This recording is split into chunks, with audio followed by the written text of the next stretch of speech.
Tyler Herro has had a rollercoaster ride in the NBA. He went from an impressive rookie season where he was said to be playing like a 5-year veteran to a less impressive sophomore season in which his field goal percentage dropped and his turnovers per game increased. However, after returning to his personal best in the 2021-22 season, earning himself the 6th Man of the Year award, the 22-year-old guard claimed he is just as good as Luka Doncic, Trae Young, and Ja Morant, and this has naturally left many NBA fans wondering, how good is Tyler Herro? Is he even deserving of the 6th Man of the Year award? Care to know? Stay tuned to find out. Born in the year 2000 in Milwaukee, Wisconsin to a basketball family, Tyler's father, Chris Herro, was a former basketball player at Florida State, but an unfortunate ACL injury ended his dream of making it to the NBA. So, Tyler was exposed to the game at a young age, all thanks to his father. He attended Whitnall High School, where he scored over 2,000 points in his senior year, averaging 32.9 points on a field goal percentage of more than 50 and a three-point percentage of 43.5. In his senior year of high school, he also averaged 7.4 rebounds, 3.6 assists, and 3.3 steals per game. By the time he graduated from high school, he was already a top 40 prospect. He quickly committed to the University of Wisconsin for his college basketball career. However, after meeting the University of Kentucky's coach, John Calipari, he quickly decommitted from the University of Wisconsin to join the Kentucky team, which upset Wisconsin fans as they saw his actions as a form of betrayal. Nonetheless, Herro stuck with his decision to play for Kentucky and spent a year with the Lexington City-based team.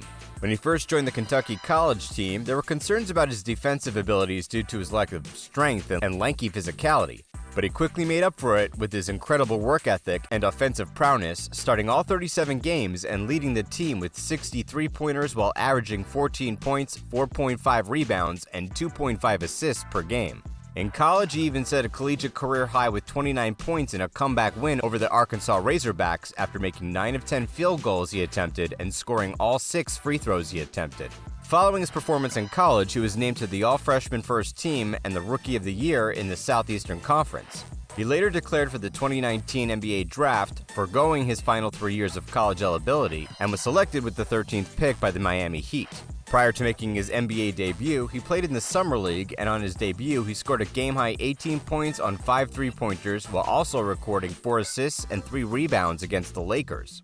He continued his impressive performance in his NBA debut against the Memphis Grizzlies as he recorded 14 points, 8 rebounds, and 2 steals. Later in his 4th NBA game, he scored 29 points on 7 of 9 shooting from the field, including 19 points in the second quarter against the Atlanta Hawks. He would then break the career-high record a few months later against the Oklahoma City Thunder after scoring 30 points. During his rookie season, Tyler Herro scored more than 10 points in 36 games, averaging 13.5 points, 2.2 assists, and 4.1 rebounds per game, despite starting only 8 of the 55 games he played. Also, with the Miami Heat finishing 5th in the Eastern Conference, Tyler Herro had the opportunity to play in the NBA playoffs in his debut season, and he didn't disappoint. The young guard turned out to be the savior of the Miami Heat in the 4th quarter of the 2020 Eastern Conference Finals. After a Game 3 loss to the Boston Celtics, the Miami Heat needed a win in the 4th game of the series, and to the surprise of everyone, Herro dominated and led the Heat to victory, scoring a career-high 37 points on 14 of 21 shooting from the field and 5 of 10 from beyond the three-point line. He also scored 17 of 37 points in the 4th quarter alone. His performance against the Celtics made him the 4th player in playoff history to score 30 or more points before the age of 21, and the 2nd highest scorer under the age of 21 after Magic Johnson. He was also the youngest player in NBA history to score at least 37 points in a playoff game, and he broke Kareem Abdul-Jabbar's 1970 record for the most points scored by a rookie in a conference division finals game. After the game, Miami Heat head coach Erik Spoelstra praised the rookie, saying, "At this point, we're past that. He's not a rookie anymore. We need his skill set. He has a great competitive humility about him. He has a confidence. He has a fearlessness that is uncommon, but he's humble enough to work, to be coachable, to take the mentorship from the veteran players we have on the team, and he just continues to gain more confidence as we go." 4-time NBA champion Andre Iguodala also stated that based on Herro's performance in Game 4 of the series, he sees many similarities between Herro and Steph Curry. Vince Carter, an 8-time NBA All-Star, also claimed that Herro was playing like a superstar and that he would only get better, and the young shooting guard did not disappoint in the NBA Finals against the Los Angeles Lakers. He started the second game of the 2020 NBA Finals, becoming the youngest player in NBA history to do so, and finished with 17 points on 41.7% shooting, 7 rebounds, and 3 assists. After making 45 threes so far in his debut playoff series, he became the rookie with the most 3 points made in NBA playoff history. Herro also broke a 44-year-old record later in the series after scoring 10 points in the third quarter of the fourth game of the series, thereby setting the record for the most consecutive games in the playoffs, scoring double digits by a rookie with 20. The Miami Heat eventually lost the 2020 NBA Finals to the Los Angeles Lakers, but he had an impressive debut playoff run, averaging 16.5 points, 5.7 rebounds, and 3.9 assists in 13 games. Jimmy Butler, the Miami Heat small forward, commented on Tyler Herro's breakout performance in his rookie season, said, "I mean, hell, he just fits in here. I think everybody's got that chip on our shoulder on our roster, in our organization, but he's coming into his own. He will continue to grow. He's key to us going forward for a lot of years to come." However, despite his breakout season being his rookie season, and with head coach Eric Spoelstra and Jimmy Butler trusting him to continue his form in his sophomore season, Herro was unable to replicate his dominating form. Unfortunately, this young genius saw his form drop and was sometimes uncertain about his future that he even said, "Throughout the year I was worried about whether I was getting traded or not. It was just all mental." Earlier in the 2020-21 season, Herro had earned a spot in the starting lineup due to his performance in his rookie year. However, after just 15 games, he was benched in favor of Goran Dragic since it quickly became clear that he was failing to sustain a consistent performance.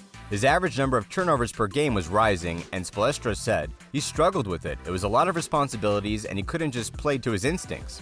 In the end, he only started 15 of 54 games he participated in during the 2020-21 season, finishing with the lowest three-point field goal and free throw percentages of his career, despite averaging 15.1 points per game. Also, he was only able to get single-digit minutes in the second half of the 2020-21 season, and as such, he mostly scored single-digit point totals. Later, in the first round of the playoff series against his hometown team, the Milwaukee Bucks, he was unable to start any of the games, and he averaged 9.3 points on 31.6 field goal percentage and 31.6 three-point field goal percentage. However, after his abysmal second year, Tyler Herro was determined to prove he wasn't a bubble fraud, and as such was reported to average 22.4 points of 51% shooting in the 5 preseason games he featured in. So, following his impressive preseason, Spoelstra was full of praise for the young guard's progress so far, saying, "He's really taken his incremental steps at the right pace, and it has allowed him to really develop his IQ and really manipulate defenses. This year, you're seeing everything great players deserve." Now, in his third year in the NBA, Herro is back to his best as he became the first Miami Heat player in franchise history to post at least 30 points and 10 rebounds off the bench in a defeat to the Indiana Pacers in the second game of the season. However, while his game starts didn't improve much, with only 10 starts in 66 games, he was still the Heat's second-best player in points per game after Jimmy Butler, averaging 20.7 points on 44.7 field goal percentage and 86.8 free throw percentage. He also averaged 4 assists and 5 rebounds per game during the regular season. In the 2022 playoffs, he averaged 12.6 points, 2.8 assists, and 3.9 rebounds. The 22-year-old guard led the Heat in usage rate, 27.8%, while also setting a career high in true shooting percentage, .561%, scored 1,162 points off the bench, which is the most for a single season in Miami Heat history, recording 20 25-point games off the bench, which is the most over the past 30 years and tied for 4th most in league history. He also led the league in points off the bench, subsequently winning the 6th Man of the Year award unanimously after he received 488 total points and 96 first-place votes. Tyler Herro winning the award is such an incredible feat given that he was averaging more points per game than previous winners like Manu Ginobili, Jason Terry, and Jamal Crawford. Besides that, despite the presence of Jimmy Butler, Kyle Lowry, and Bam Adebayo on the Heat roster, Eric Spoelstra frequently relies on the young guard to run the offense. Nonetheless, as the next season approaches, more will be expected of Tyler Herro, who has again proven that he deserves a spot in the starting lineup. What do you think of Tyler Herro? Do you think he deserves a spot in the Miami Heat's lineup next season? And more importantly, do you think he is part of the Heat's future? Let us know your thoughts in the comments section. Enjoyed the video? Now hit the subscribe button and notification bell so you don't miss out on any exciting NBA scoop. Thanks for watching.